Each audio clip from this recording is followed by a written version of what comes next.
नमस्कार, दिन भर की बड़ी खबरों में आपका स्वागत है। मैं हूं आराधना। आज इस बुलेटिन में बात होगी एसआईआर पर बैकफुट पर आए चुनाव आयोग की, संसद में छिड़े संग्राम की। देखेंगे मोदी सरकार को लेकर राहुल गांधी ने क्या किया खुलासा। बिहार में चुनावी नतीजों को कोर्ट में मिली चुनौती को जानेंगे कैसे एक बार फिर शिंदे पर फूटा कैश बम। और बुलेटिन के आखिर में देखेंगे जाने माने कार्टूनिस्ट इरफान की किस खबर पर पड़ी तिरछी नजर। लेकिन दिन भर की तमाम बड़ी खबरों से पहले एक नजर आज की सुर्खियों पर। दिल्ली हिंसा मामले में आरोपी उमर खालिद को कोर्ट से मिली राहत। 16 से 29 दिसंबर तक के लिए कोर्ट ने दी अंतरिम जमानत। उमर ने बहन की शादी में शामिल होने के लिए जमानत की मांग की थी। नए लेबर कोड्स को लेकर दिल्ली हाईकोर्ट हुआ सख्त, केंद्र सरकार को लगाई फटकार। कहा जल्दबाजी में अधूरा और गलत कानून किया लागू। एआईएमआईएम प्रमुख असदुद्दीन ओवैसी ने केंद्रीय कार्य मंत्री किरेन रिजिजू से की मुलाकात। उम्मीद पोर्टल पर वक्फ संपत्तियों की समय सीमा बढ़ाने की मांग की। 6 दिसंबर को खत्म हो चुकी है समय सीमा। और शेयर बाजार में तेजी, 426 अंकों की बढ़त के साथ 84,818 पर बंद हुआ सेंसेक्स, तो वहीं 140 अंकों की बढ़त के साथ 25,898 पर बंद हुआ निफ्टी। ये तो थी सुर्खियां। अब बात आज की सबसे बड़ी खबर की। एसआईआर को लेकर चुनाव आयोग सड़क से लेकर सुप्रीम कोर्ट तक घिरा हुआ है। एसआईआर का मुद्दा देश की सियासत में भी छाया हुआ है। संसद में तो 3 दिन से लगातार इस पर चर्चा हो रही है। एसआईआर पर चारों तरफ से घिरे चुनाव आयोग ने अब बड़ा फैसला किया है। तो क्या फैसला लिया चुनाव आयोग ने, देखिए इस रिपोर्ट में। 12 राज्यों में चल रही एसआईआर की प्रक्रिया को लेकर चुनाव आयोग ने बड़ा फैसला लिया है। लगातार दूसरी बार एसआईआर कार्यक्रम की समय सीमा चुनाव आयोग ने बढ़ा दी है। 12 में से 6 राज्यों में ये समय सीमा बढ़ाई गई है। पहले ये समय सीमा 11 दिसंबर को समाप्त हो रही थी, लेकिन अब तमिलनाडु और गुजरात में मतदाता सत्यापन की तारीख को 14 दिसंबर तक बढ़ा दिया गया है, जबकि ड्राफ्ट वोटर लिस्ट अब 19 दिसंबर को जारी की जाएगी। मध्य प्रदेश और छत्तीसगढ़ के साथ अंडमान निकोबार द्वीप के लिए मतदाता सत्यापन की आखिरी तारीख 18 दिसंबर तय कर दी गई है।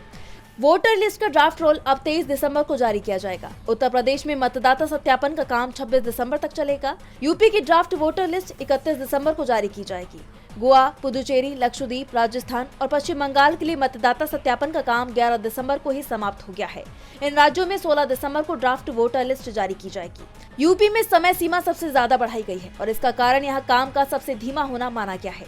यूपी में 3 करोड़ मतदाताओं के सत्यापन का काम पूरा नहीं हुआ है, जिसके चलते चुनाव आयोग दबाव में दिखाई दे रहा था। इस बीच चुनाव आयोग ने जिन राज्यों में एसआईआर की प्रक्रिया चल रही है, उनके मुख्य निर्वाचन अधिकारियों को निर्देश दिए हैं कि मसौदा सूची जारी होने से पहले प्रत्येक बूथ पर पहचाने गए मृत, स्थानांतरित, अनुपस्थित और डुप्लीकेट मतदाताओं की सूची अनिवार्य रूप से राजनीतिक दलों से जुड़े बूथ लेवल एजेंटों यानी BLAs के साथ साझा की जाए।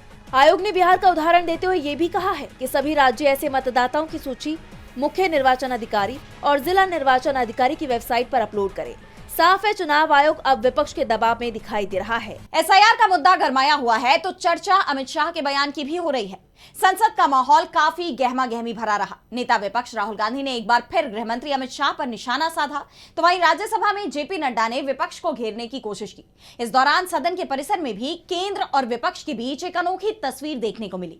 तो क्या कुछ हुआ संसद में और क्या कुछ रहा दिन भर का घटनाक्रम, जानेंगे इस रिपोर्ट में। संसद के शीतकालीन सत्र का 9वां दिन राजनीतिक हंगामे और तमाम मुद्दों की बहस के साथ जारी रहा। कांग्रेस सांसद और लोकसभा में नेता विपक्ष राहुल गांधी ने सदन की कार्यवाही शुरू होने से पहले परिसर में मीडिया से बातचीत की। यहां अपने 10 दिसंबर के भाषण पर उन्होंने गृह मंत्री अमित शाह पर दोबारा निशाना साधा। राहुल गांधी ने कहा कि अमित शाह भाषण के दौरान घबराए हुए, नर्वस और मानसिक दबाव में दिखे, हाथ कांप रहे थे और उन्होंने गलत भाषा का उपयोग किया। घुसपैठियों को बचाने के लिए आप लोग एसआईआर का विरोध कर रहे हैं, को बचाने के लिए। कल अमित शाह जी गलत लैंग्वेज यूज कर दी, हाथ कांप रहे थे, आपने ये तो सब देखा होगा। गलत लैंग्वेज यूज की, मेंटली बहुत प्रेशर में है, दबाव में है। वो दिखा कल पार्लियामेंट में, पूरे देश ने देखा। और जो मैंने बातें बोली हैं उसके बारे में उन्होंने कोई बात तो नहीं बोली, प्रूफ नहीं दिया।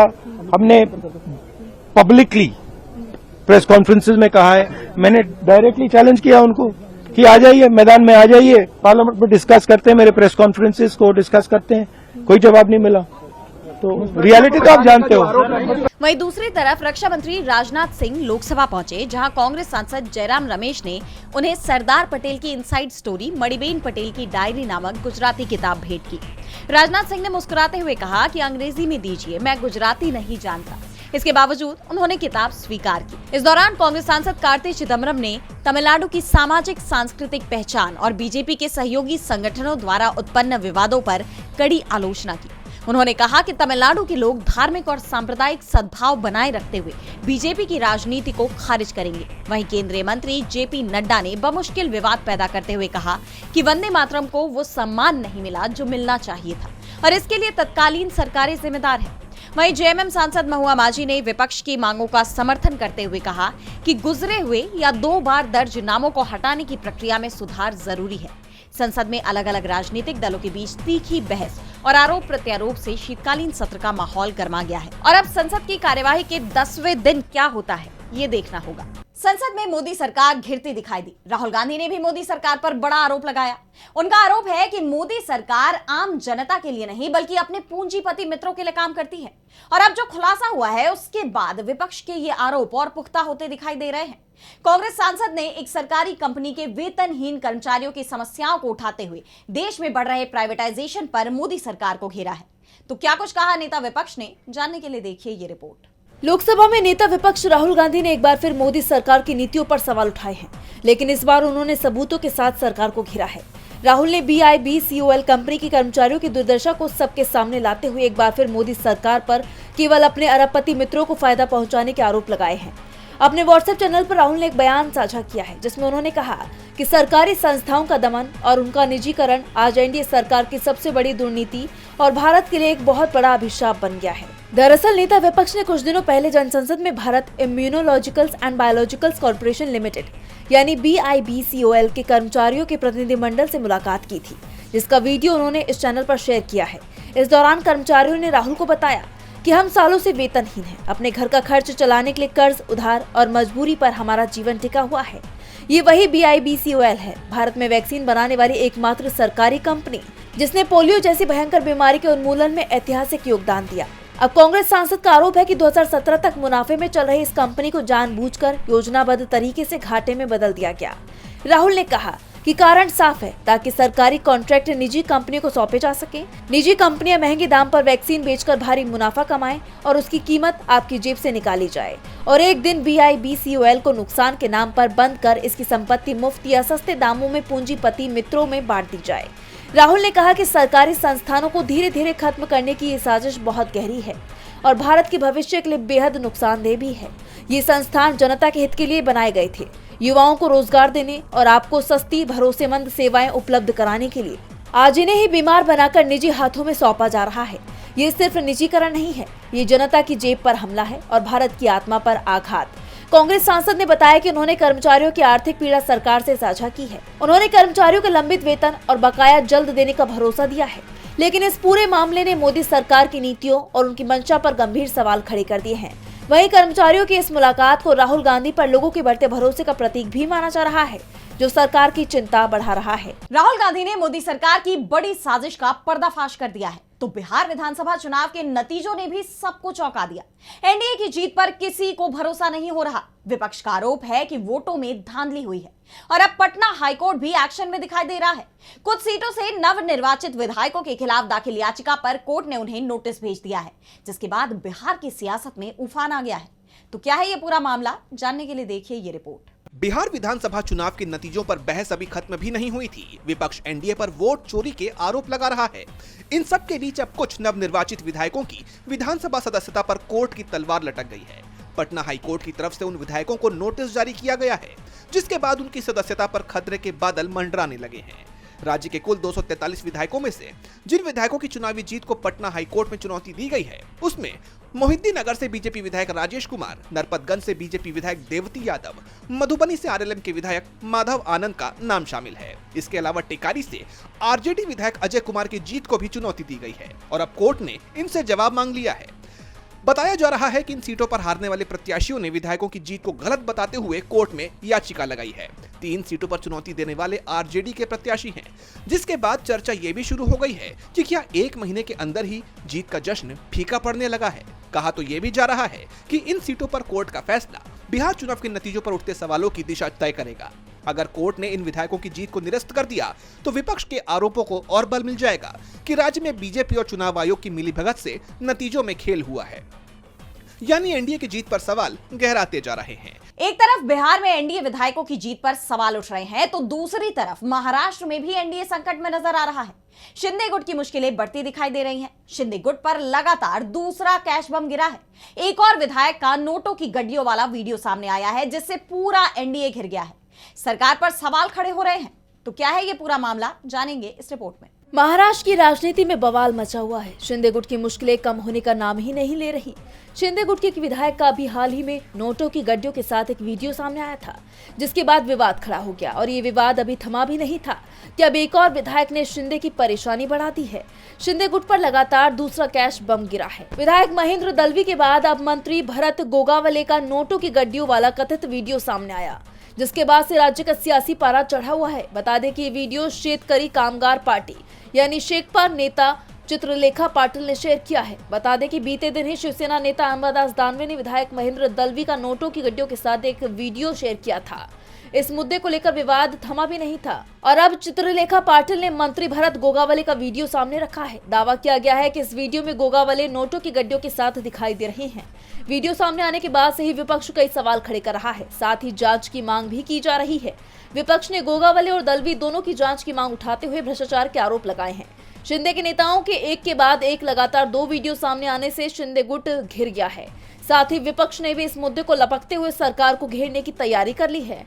इन वीडियोस ने शिंदे गुट की शिवसेना ही नहीं बल्कि महायुति सरकार की भी नींद उड़ा दी है।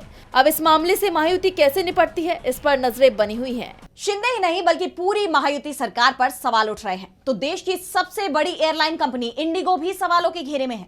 इंडिगो पर गहराता संकट खत्म होने का नाम नहीं ले रहा है। बीते दिनों इंडिगो की उड़ानों में जो गड़बड़ियां हुई थी, उसका असर लाखों यात्रियों पर पड़ा।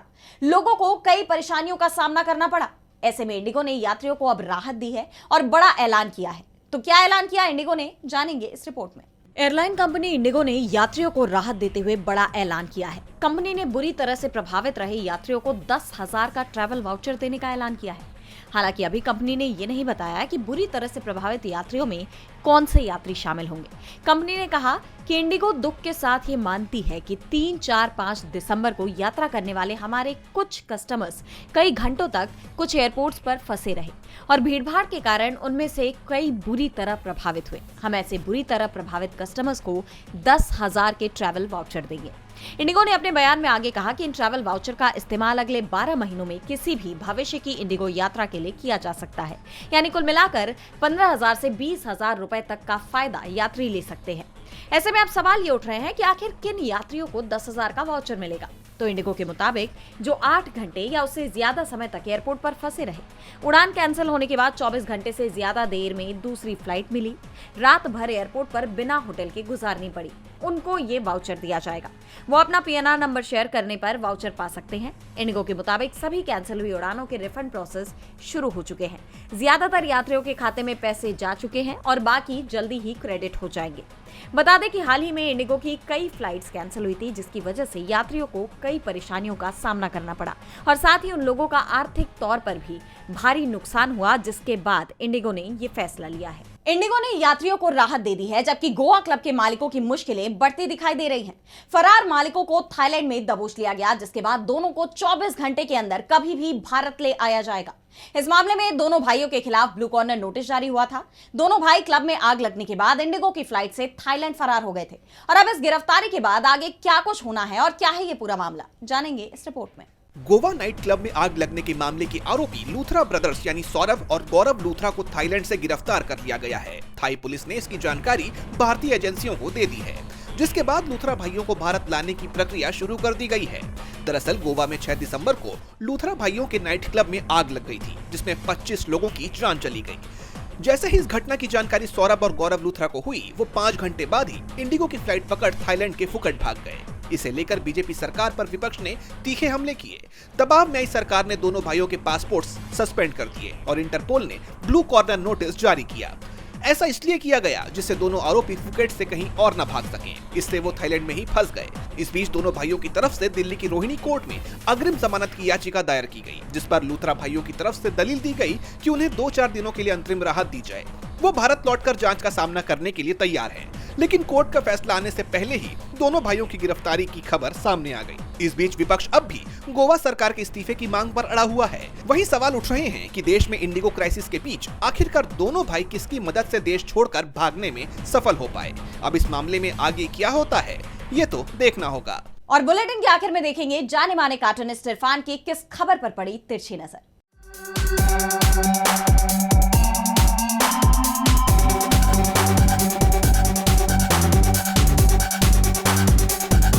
बीजेपी सांसद अनुराग ठाकुर ने आज बच्चों की तरह से संसद में लोकसभा अध्यक्ष से शिकायत की और आरोप लगाया कि टीएमसी सांसद ई सिगरेट पी रहे हैं। अब न जाने ई सिगरेट पीने से समाज को कितना नुकसान होता है, लेकिन हमारे नेता जो रोजमर्रा की जिंदगी में अपने नफरत के बोल अपने मुंह से निकालते रहते हैं, वो सबसे बड़ा धूम्रपान है जिससे कि समाज को बहुत ज़्यादा नुकसान होता है।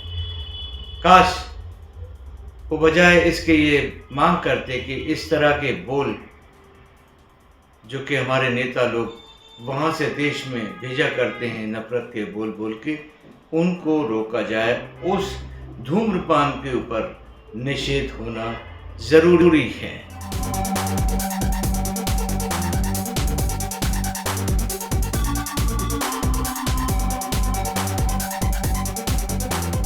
बहुत बहुत शुक्रिया इरफान जी। तो आज इस बुलेटिन में इतना ही। आप देखते रहिए डीबी लाइव। नमस्कार।